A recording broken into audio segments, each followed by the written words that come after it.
ನಾವು ಅನೇಕ ಕ್ಷೇತ್ರಗಳಿಗೆ ಹೋಗ್ತೀವಿ. ಕ್ಷೇತ್ರಕ್ಕೆ ಹೋದಾಗ ಕೂದಲನ್ನು ಮುಡಿಯನ್ನು ಸಮರ್ಪಣೆಯನ್ನು ಮಾಡ್ತಕ್ಕಂಥದ್ದು ಕೂಡ ಇರುತ್ತೆ. ನಾವು ಅನೇಕ ಈಗ ತಿರುಪತಿ ಕ್ಷೇತ್ರಕ್ಕೆ ಹೋದರಂತೂ ಎಲ್ಲರೂ ಕೂಡ ಮುಡಿಯನ್ನು ಕೊಟ್ಟು ಬರತಕ್ಕಂಥದ್ದು ಒಂದು ಸಂಪ್ರದಾಯವನ್ನಾಗೆ ಮಾಡ್ಕೊಂಡಿದ್ದಾರೆ. ಹಾಗೆ ಹುಟ್ಟಿದಂತಹ ಮಕ್ಕಳಿಗೂ ಕೂಡ ಕುಲದೇವರಿಗೆ ಮೊದಲ ಮುಡಿಯನ್ನು ಕೊಡ್ತಕ್ಕಂಥದ್ದು ಕೂಡ ಇದೆ. ಮತ್ತು ನಾವು ಧರ್ಮಸ್ಥಳ ಕ್ಷೇತ್ರಕ್ಕೆ ಹೋದರೂ ಮುಡಿಯನ್ನು ಕೊಡ್ತೇವೆ.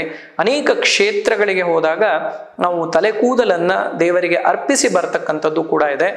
ಈ ಕೂದಲನ್ನು ಅರ್ಪಣೆಯಿಂದ ಭಗವಂತನಿಗೆ ಏನಾದರೂ ಅನುಕೂಲ ಲಾಭಗಳಾಗತ್ತಾ ಅಥವಾ ಭಕ್ತರಿಗೇನಾದರೂ ಕೂಡ ಒಳ್ಳೆಯದಾಗತ್ತಾ? ಕೂದಲನ್ನೇ ಯಾಕೆ ನಾವು ಅರ್ಪಿಸಬೇಕು? ಇದರಲ್ಲಿ ಏನಂತಹ ವಿಶೇಷತೆ ಇದೆ ಅಂತ ಹೇಳಿ ಬಹಳಷ್ಟು ಮಂದಿಗೆ ಗೊತ್ತಿರೋದಿಲ್ಲ.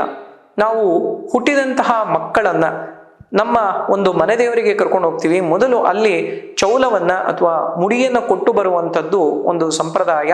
ಕಾರಣ ಏನಂತ ಹೇಳಿದ್ರೆ, ಆ ಒಂದು ಕ್ಷೇತ್ರ ಮತ್ತು ಕ್ಷೇತ್ರಾದಿ ದೇವತೆ ಮತ್ತು ಕ್ಷೇತ್ರಪಾಲ ಯಾರು ಇರ್ತಾನೆ ಅವನಿಗೆ ಈ ಮುಡಿಯನ್ನು ಅರ್ಪಿಸಿದಾಗ ಕೂದಲಿರತಕ್ಕಂಥ DNA ಅಂತ ಏನು ಹೇಳ್ತೇವೆ, ಇವತ್ತು ವೈಜ್ಞಾನಿಕವಾಗಿಯೂ ಕೂಡ ಇದನ್ನ ಕಂಡುಹಿಡಿದಿದ್ದಾರೆ. ಅಂತಹ DNA ಆ ಕ್ಷೇತ್ರಕ್ಕೆ ಬಿದ್ದಾಗ ಅಲ್ಲಿರ್ತಕ್ಕಂತಹ ಭಗವಂತನಿಗೆ ಈ ಒಂದು ಮಗುವಿನ ಒಂದು ಪರಿಚಯ ಅಂತಕ್ಕಂಥದ್ದು ಕೂಡ ಆಗತ್ತೆ.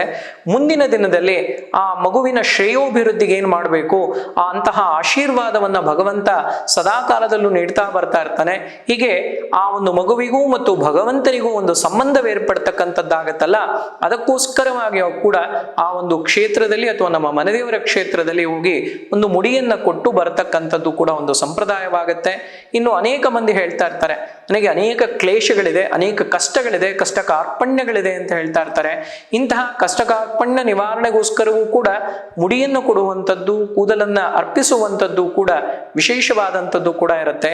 ಇನ್ನು ತಿರುಪತಿಯಲ್ಲಿ ಯಾಕೆ ಹೆಚ್ಚಿನ ಜನ ತಮ್ಮ ತಲೆಕೂದಲನ್ನು ಭಗವಂತನಿಗೆ ಅರ್ಪಿಸಿ ಪ್ರಾರ್ಥನೆಯನ್ನ ಮಾಡ್ತಾರೆ ಅಂತ ಹೇಳಿ, ಅಲ್ಲಿಯ ನೀಲಾದೇವಿಯ ಕಥೆಯನ್ನು ಕೂಡ ನಾವು ಕೇಳಿರ್ತೀವಿ. ಆಕೆಯು ಭಗವಂತನಿಗೆ ತಲೆಗೆ ಪೆಟ್ಟು ಬಿದ್ದಾಗ ಆ ಒಂದು ಭಾಗವನ್ನ ತನ್ನ ಕೂದಲನ್ನು ಅರ್ಪಿಸಿ ಭಗವಂತನಿಗೆ ಸೇವೆಯನ್ನು ಸಲ್ಲಿಸಿರೋದ್ರಿಂದಾಗಿ ಭಕ್ತರೂ ಕೂಡ ಆ ಒಂದು ಕೂದಲನ್ನು ಭಗವಂತನಿಗೆ ಅರ್ಪಿಸಿದಾಗ ಅವನಿಗೆ ಸೇವೆಗಳಲ್ಲಿ ಈ ಸೇವೆಯೂ ಕೂಡ ಅತ್ಯಂತ ಪ್ರೀತಿಕರವಾದಂತಹ ಸೇವೆ ಅಂತ ಹೇಳಿ ಅನೇಕ ಭಕ್ತರು ಕೂದಲನ್ನು ಕೂಡ ಅರ್ಪಿಸ್ತಾರೆ. ಮತ್ತು ಅದರ ಜೊತೆಯಲ್ಲೇ ಯಾರಿಗೆ ಸಾಡೆ ಶನಿ ದೋಷಗಳು ಅಂತಕ್ಕಂಥದ್ದಿರುತ್ತೆ ಮತ್ತು ಶನಿಯ ಕಂಟಕ ಮತ್ತು ತೊಂದರೆ ಸಮಸ್ಯೆಗಳಿರುತ್ತೆ, ಇವರೆಲ್ಲರೂ ಕೂಡ ನೀವು ಒಮ್ಮೆಯಾದರೂ ಕೂಡ ತಿರುಪತಿಗೆ ಹೋಗಿ ನಿಮಗೆ ಸಾಡೆ ಆರಂಭವಾಗ್ತಾ ಇದೆ ಅಂತ ಹೇಳಿದ್ರೆ, ಅಥವಾ ಮಧ್ಯಭಾಗದಲ್ಲಿದೆಯೋ ಅಥವಾ ಕೊನೆಯ ಭಾಗದಲ್ಲಿದೆಯೋ ಆ ಸಂದರ್ಭದಲ್ಲಿ, ಅಥವಾ ಅರ್ಧಾಷ್ಟಮ ಶನಿ ಇರ್ಬೋದು, ಅಷ್ಟಮ ಶನಿ ಇರ್ಬೋದು, ಇಂತಹ ಶನಿ ದೋಷಗಳಿದ್ದಂಥ ಸಂದರ್ಭದಲ್ಲಿ ನೀವು ತಿರುಪತಿ ಕ್ಷೇತ್ರಕ್ಕೆ ಹೋಗಿ ಒಮ್ಮೆ ಭಗವಂತನಿಗೆ ಆ ಮುಡಿಯನ್ನ ಅರ್ಪಿಸಿ ಪ್ರಾರ್ಥನೆಯನ್ನ ಮಾಡಿ ಬಂದಿದ್ದಾದಲ್ಲಿ ನಿಮ್ಮ ಕಷ್ಟಗಳೆಲ್ಲವೂ ಕೂಡ ಮಂಜಿನಂತೆ ಕರಗಿ ಹೋಗ್ಬಿಡುತ್ತೆ.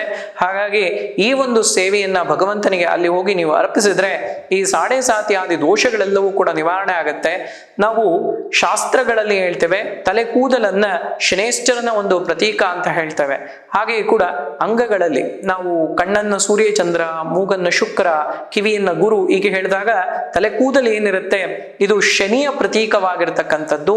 ಇದನ್ನ ಭಗವಂತನಿಗೆ ಅರ್ಪಿಸಿ ನಾವು ಹೇಳ್ತೀವಿ ತಲೆ ಭಾರ ಎಲ್ಲ ಇಳಿಸ್ಕೊಂಡೆ ಅಂತ ಇನ್ನೊಂದು ಮಾತನ್ನ ಹೇಳ್ತಾ ಇರ್ತೀವಿ. ಹಾಗೆ ತಲೆಯ ಮೇಲೆ ಇರುವಂತಹ ಕೂದಲನ್ನ ಭಗವಂತನಿಗೆ ನಾವು ಅರ್ಪಿಸಿ ಬಂದಾಗ ಭಗವಂತನ ಅನುಗ್ರಹ ಆಶೀರ್ವಾದ ಸಿಗುತ್ತೆ. ಅದರ ಜೊತೆಯಲ್ಲೇ ನಿಮ್ಮ ಶನಿ ದೋಷಗಳಿರಲಿ ಅಥವಾ ಕಷ್ಟಗಳಿರಲಿ, ಏನೇ ಸಮಸ್ಯೆಗಳಿರಲಿ ಅದೆಲ್ಲವೂ ಕೂಡ ನಿವಾರಣೆ ಆಗ್ತಕ್ಕಂತಹ ಒಂದು ವಿಶೇಷ ಫಲ ಅಂತಕ್ಕಂಥದ್ದು ಆ ಮುಡಿಯನ್ನು ಕೊಡುವ ಸೇವೆಯ ಮುಖೇಣವಾಗಿ ಭಗವಂತನಿಗೆ ಅರ್ಪಿಸಬಹುದು ಅಂತ ಹೇಳಿ ತಿಳಿಸ್ಬೋದು.